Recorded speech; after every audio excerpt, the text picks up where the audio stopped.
Hey everybody, welcome to Questionable Lock. I'm Taylor Stahl, I'm Carson Marsh. I'm Sebastian Natashi. and we have a big game of big weekend of basketball this past weekend that we're about to recap on. So, boys, you want to get us started? Yeah, Seb, start us off. So the first game we talked about was, I think, Knicks versus the Cavs. That game was Friday night. Two kind of up-and-coming teams that a lot of people didn't see doing a lot this year. Knicks blew them out, continued their hot streak. Cavs actually lost, I think, 3 or 4 in a row now. They lost last night also. So, a big thing for the Knicks this year. Recently, Emmanuel Quickley, rookie point guard, has been going off. Went off against the Clippers yesterday too. And like we talked about, CJ, Tom Thibodeau, that they're playing some good basketball right now.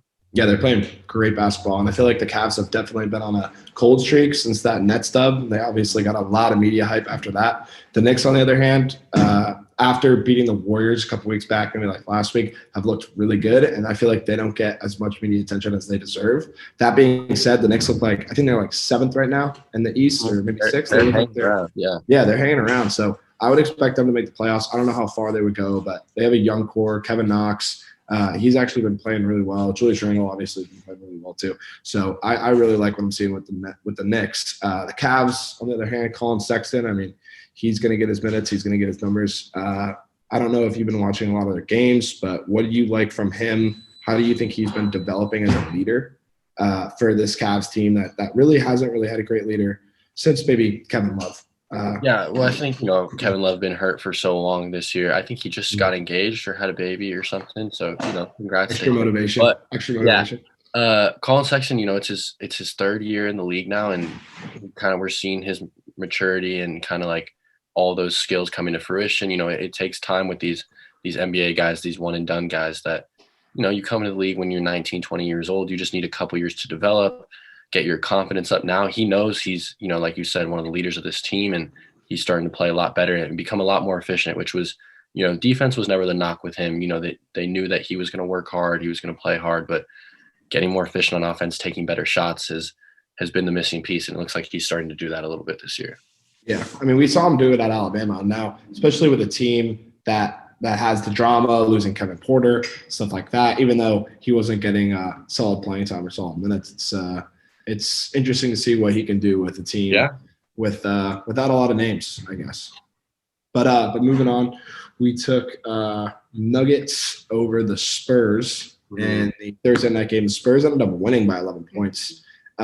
Nuggets served us well in the Jazz matchup the game after. I don't know if you watched the Spurs game, but what did you like from the Spurs in that team? I mean, Popovich is always going to be Popovich. So exactly. Still, though, surprising. He knows how to handle the Europeans. So I think that they got a little boost in that one. Obviously, Jokic still got his numbers. I think he had 35 and 10 or something, 37 and 10.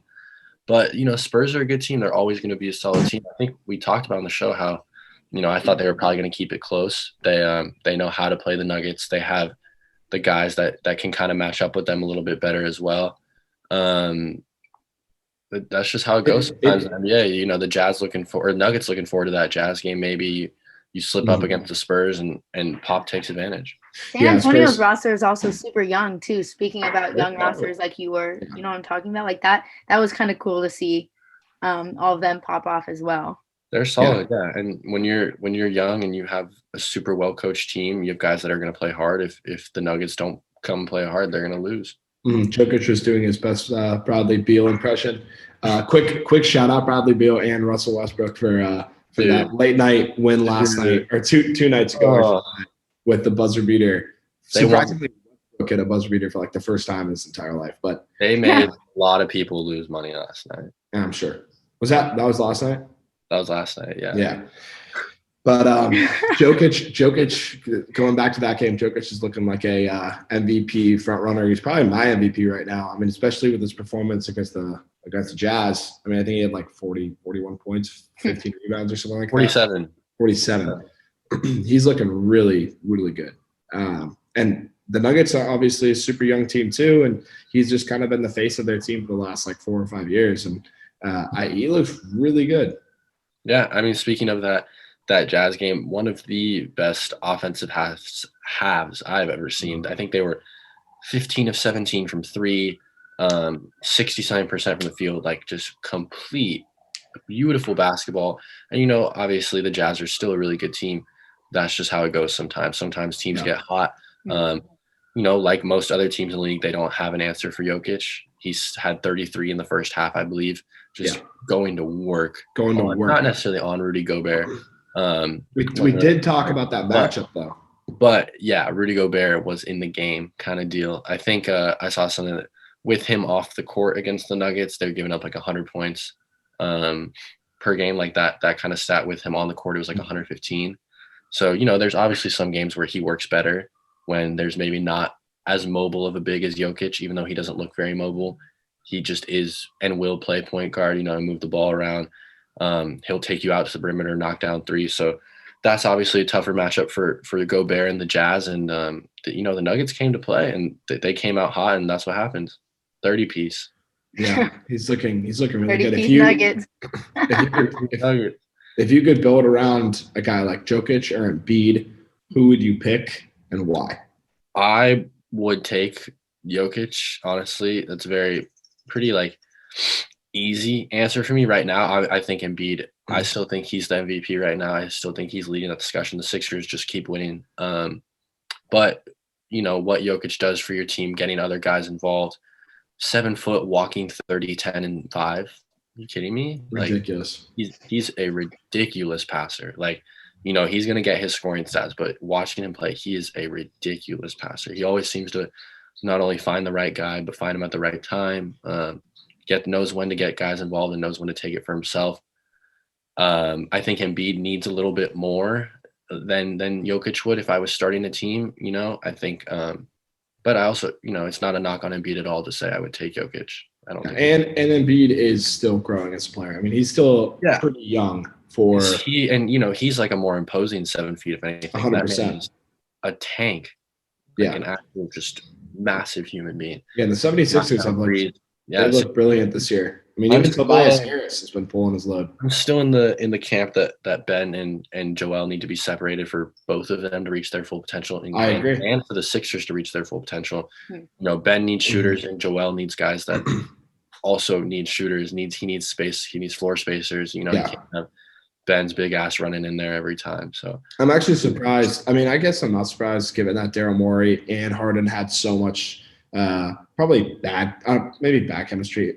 Who really knows the drama behind those situations? But if you had a guy like Harden shooting up threes with Embiid and to get the rebounds and the putbacks, I think that team would be absolutely ridiculous. And I feel like Ben Simmons and Embiid don't really fit, as you said, both as players and the way they play and their styles. I feel like it just doesn't really it doesn't really fit. But we will see. I think also, like you said, you bring in a new front office, you bring in a new head coach.